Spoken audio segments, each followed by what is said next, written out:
Bien, amados, el Dios auténtico, y yo les voy a hablar en esta noche, amados, porque como ustedes saben, Dios tiene muchos atributos y hemos entendido, sabido, ¿verdad? Que tenemos a un Dios omnipresente.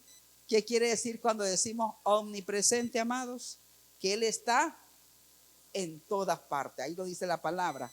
Cuando hablamos del Dios omnisciente, ¿qué quiere decir el Dios omnisciente? Que todo lo sabe. Amén. No nos podemos esconder de Él, no podemos nada más, ni siquiera nuestros pensamientos, lo que ya yo estoy pensando hacer, el Señor todo lo conoce, porque Él todo lo sabe, ¿verdad? Entonces Él todo lo sabe. Y yo les quiero hablar en esta noche específicamente del Dios auténtico omnipotente. Eso quiere decir el Dios que pero todo lo puede. Dice Lucas, creo que es 1:25, ¿habrá algo imposible para Dios? Porque para Dios todas las cosas son posibles. Sergio, qué gusto verte, papá. Te estaba extrañando. Lois, me gozo de verte también. Antes de empezar el culto me estaba acordando de ti. Y ahora que hago así, digo, ay, si ahí está, qué bueno. No se pongan celosos, me alegro de verlos a todos. Pero son hermanos que hemos estado viendo el bajón que están teniendo por algunas situaciones, así que por eso el saludo más especial para ellos. Bien, mis amados, entonces el Dios omnipotente que todo lo puede. ¿Dónde podemos encontrar algunos textos de referencia? En Éxodo 6:3 dice la palabra: me aparecía Abraham, a Isaac y a Jacob como el Shaddai, el Dios todopoderoso. Eso se lo dijo Dios a Moisés cuando empezó a tener ese trato con Moisés para que fuera a liberar a su pueblo de Egipto. También nos dice allá Job 29:5, el todopoderoso, él recordaba, amados, cuando estaba en esa angustia de que lo perdió todo, le perdió los hijos, perdió la mujer, perdió la finca, perdió todo lo perdió, amados. Y él empieza a recordar y a decir, el Todopoderoso todavía estaba conmigo y mis hijos me rodeaban. Es decir, que Job tenía una vida muy cómoda, muy altamente rico, dice el hombre más rico, ¿verdad?, que había en esos tiempos, era Job.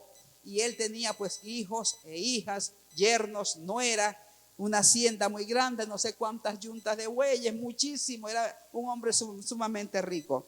Pero la palabra del Señor nos dice que él perdió todo lo que él tenía. Pero que sin embargo, lo que podemos resaltar de este hombre es que él nunca, amados, nunca perdió de vista al Señor. Jehová Dios, Jehová quitó, sea el nombre de Jehová bendito. Mire qué tremenda enseñanza.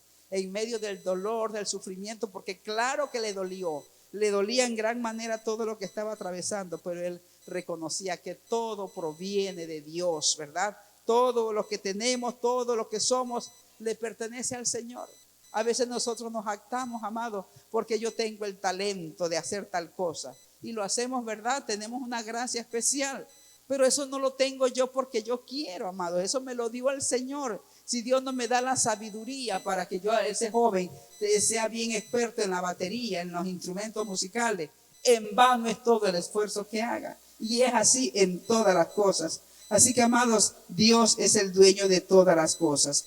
Me voy a parar por unos momentos en Primera de Reyes, el capítulo 18, versículos 38 y 39.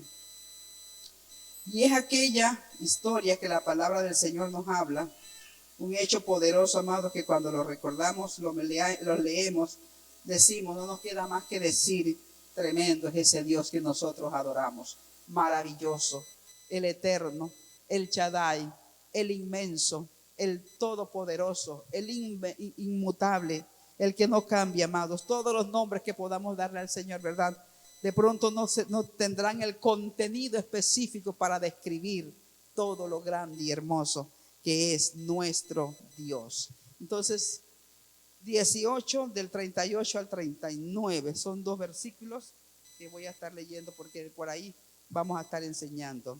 Dice así: al instante el fuego del Señor cayó desde el cielo y consumió el toro, la leña, las piedras y el polvo. Hasta lamió todo el agua de la zanja. Cuando la gente vio esto, todos cayeron rostro en tierra y exclamaron: el Señor es el Dios. Sí, el Señor es Dios. Vuelvo a repetir el 39. Cuando la gente vio esto, todos cayeron rostro en tierra y exclamaron: el Señor es el Dios. Sí, el Señor es Dios. Aleluya.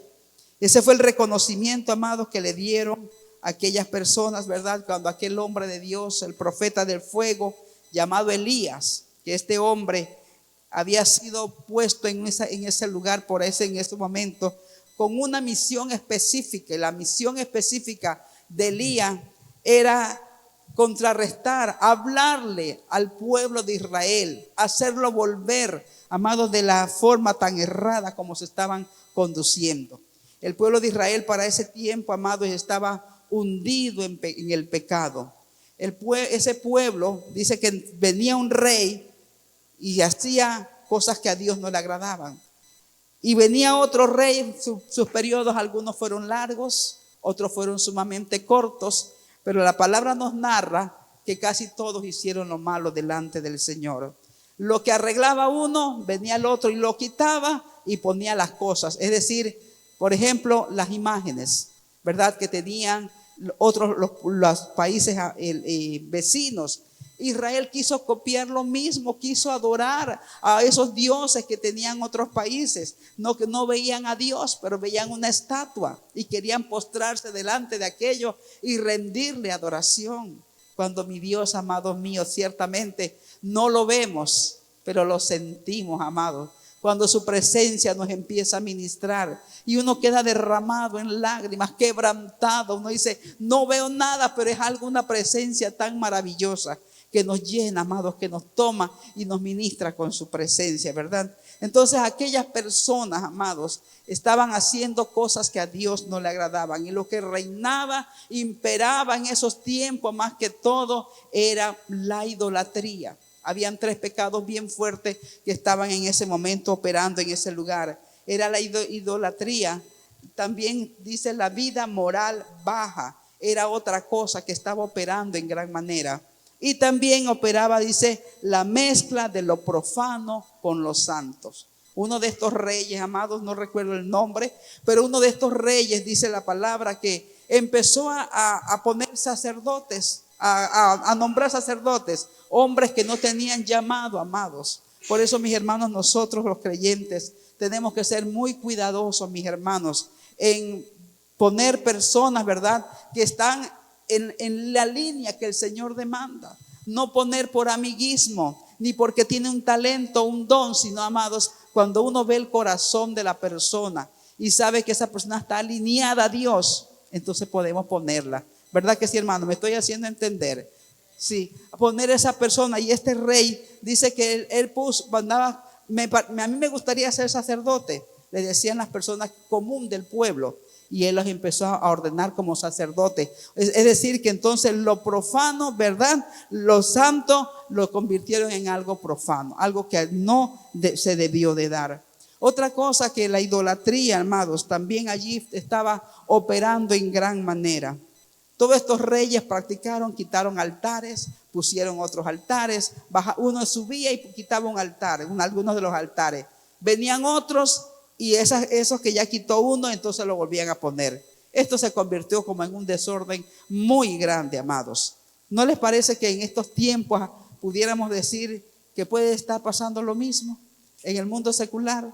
Viene un presidente y abole esto no va. Pero viene otro y para congraciarse, entonces impone, ¿verdad?, lo que el otro quitó. Y así vamos en este caminar de la vida secular. Pero el pueblo del Señor, amados, nosotros como creyentes tenemos que mantener nuestra postura siempre sin doblez. Que donde quiera que nosotros vayamos, dejemos muy en alto el nombre de mi Señor Jesucristo. Que la gente, los demás, sin palabra alguna, por parte nuestra, puedan ver al Señor en nosotros. ¿Cuántos dicen amén? ¿Por qué? Por la forma de conversar. el trato, amados, que tengo con los demás. Esa forma la gente va a decir, en esa persona hay algo diferente. Y claro, porque usted se está esforzando, eso no le va a venir de la noche a la mañana. Eso nos viene cuando mantenemos intimidad con el Padre y estamos en ese anhelo de hacer lo que a Él le agrada. Por eso, amados, no hay que hacer esfuerzo alguno, ni estar diciendo yo soy cristiana, ponerme aquí una etiqueta aquí adelante, sino que con nuestra forma de nosotros conducirnos, los demás puedan ver a Cristo en nosotros. Amén, ¿verdad, amados? Entonces, allá se estaba dando un desorden muy terrible, muy grande en medio de esta nación.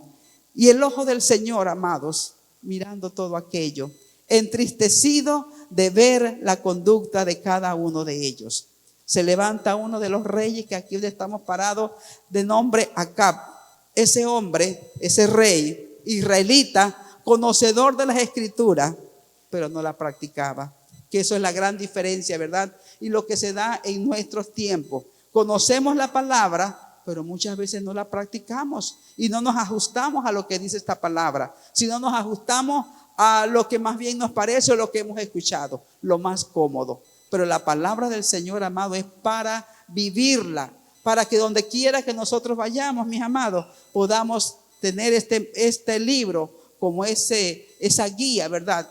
Para modelar nuestra vida donde quiera que vayamos. Entonces se levanta Acab, y Acab es un rey que dice hizo lo más malo anteriormente a los reyes que habían funcionado, que habían estado en eminencia. Acab hizo lo más perverso, por así decirlo.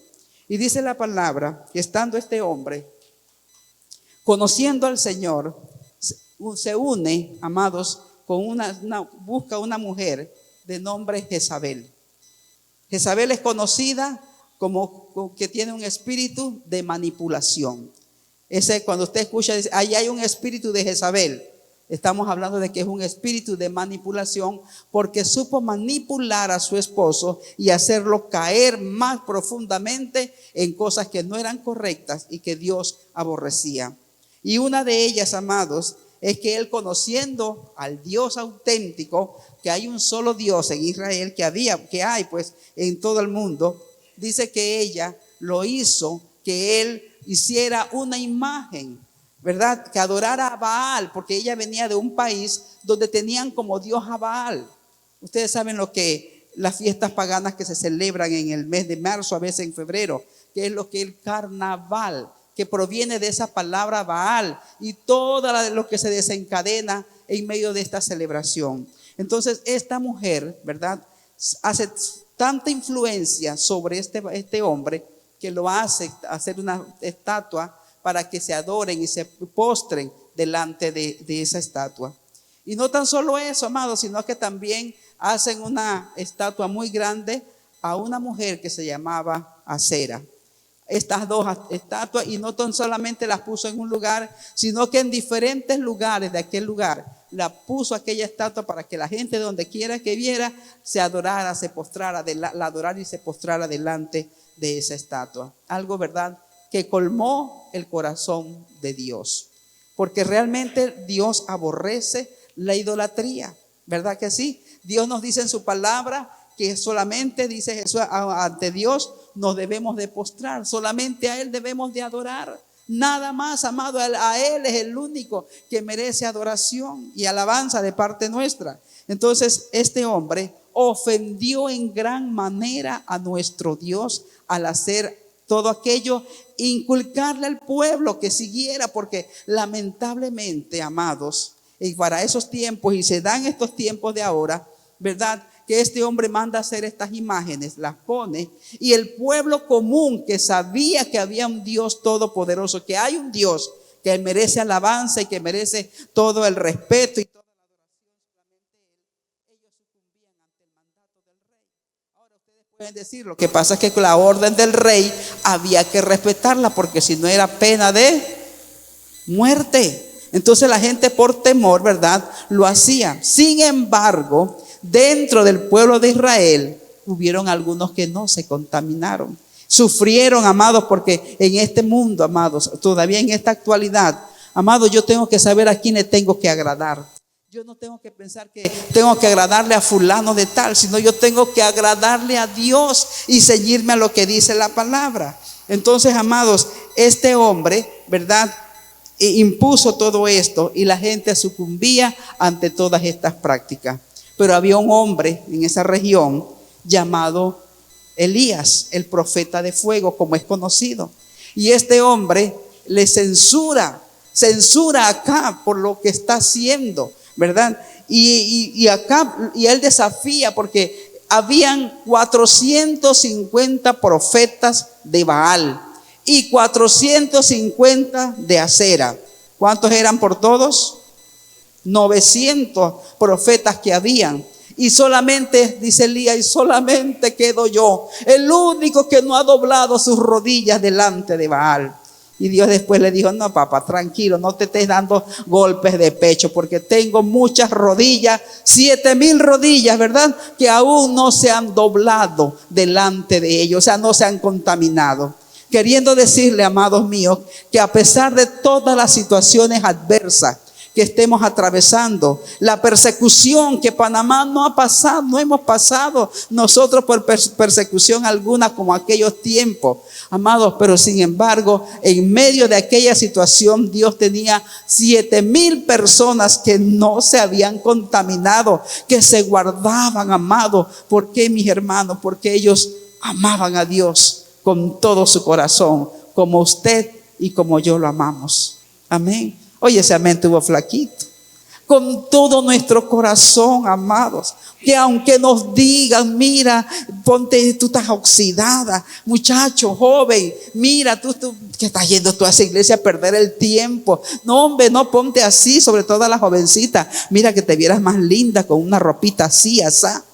Eso no le agrada a Dios. Que la joven pueda decirle, o el joven pueda decirle: no, yo a mí déjame así, porque a mí no, yo no estoy vistiéndome para ninguno de ustedes para complacerlo. Yo me he visto para mí.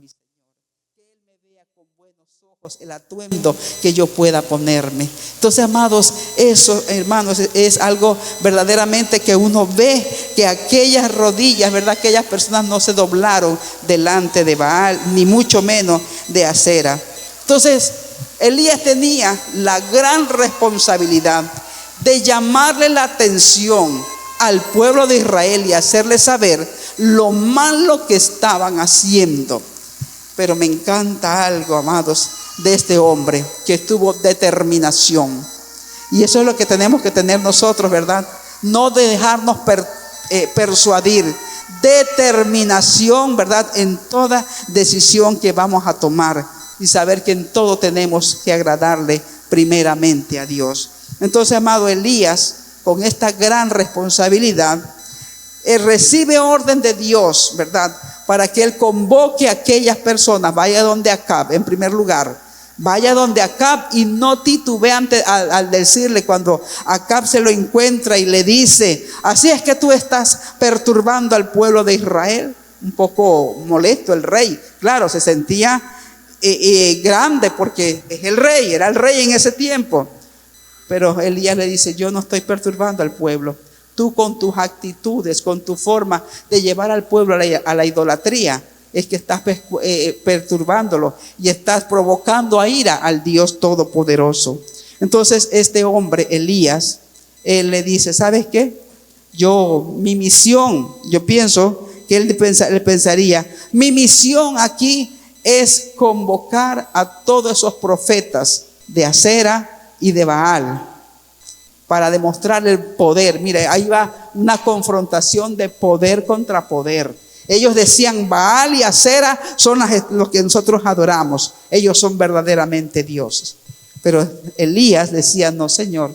Así que hubo una confrontación. Y ustedes saben lo que conocen la historia, de que Elías le dijo llamó a los profetas de Acera y a los profetas de Baal y les dijo: vayan, vamos a hacer un sacrificio en este día, pero participen ustedes primero, yo voy después. Y dice la palabra que estuvieron esta gente, pusieron el altar, construyeron el altar y el sacrificio que iban a hacer. Cortaron la leña, esto les tomó su tiempo, cortaron la leña, la pusieron en el altar, buscaron al toro o al buey, como querramos decirle, y lo cortaron y lo pusieron en la leña, listo, amados, para ¿cómo le decimos nosotros aquí en este tiempo? Ay, Dios mío, como cuando vamos a hacer un asado, listo para un asado, eso mismo era. ¿Verdad? Así, pero había que prenderle para que se cocinara la carne. Y la meta fue a cada uno de ellos: el Dios que mande fuego del cielo y queme todo lo que está puesto allí en ese altar, ese va a ser el verdadero Dios. Mire el desafío tan tremendo, pero algo tremendo que tenía Elías, que él sabía en quién estaba confiando. Él sabía que el Dios Jehová de los ejércitos es el verdadero Dios de todo el vasto universo, amados. Bendito sea el Señor. No hay otro Dios, ¿verdad? Ni en el cielo, ni en la tierra, ni debajo de la tierra. Él es el único, amado, es el eterno y todopoderoso. Y Elías le hace el desafío: empiecen ustedes primero, pongan, empiecen a invocar a su Dios hasta que se desbande fuego del cielo y les consuma. Pongan todo, pero no le prendan fuego, fue la orden. Y dice la palabra que ellos empezaron, ¿verdad?, a hacer sus ritos, sus cosas que hacían. Y al cabo de un rato de verlos, Elías les dice: griten más fuerte, quizás su Dios está dormido, o quizás se ha ido a hacer sus necesidades. Mire qué forma de mofarse de Elías, pero él tenía la convicción, amados, de lo que se iba a dar. Bendito sea Dios, que cuando en medio de la situación difícil por la cual estemos atravesando, muchas veces el enemigo nos zarandea, amados, pero luego que usted toma nuevamente su identidad en el Señor, usted le dice al problema, a la necesidad: ahora calla, se enmudece, porque mi Dios eterno me va a sacar con bien de esta situación. Me va a dar la paz, amado, porque lo más valioso, hermano, en la vida de todo ser humano es esa paz inquebrantable que debe de estar en cada uno de nosotros. Porque cuando yo tengo paz, yo veo todo color de rosa, aunque sea color negro, amados, ¿verdad? Porque esa seguridad en mi Señor me hace ver las cosas de esa forma. Así que, amados, este hombre, al desafiar a estos 900 profetas de Baal y de Acera, ellos empezaron a dar vuelta, a hacer sus ritos.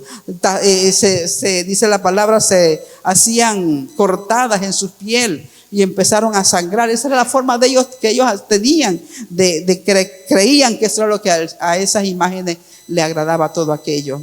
Y la palabra del Señor nos dice que no se dio nada, hasta que dijo: bueno, vayan, ahora venimos nosotros.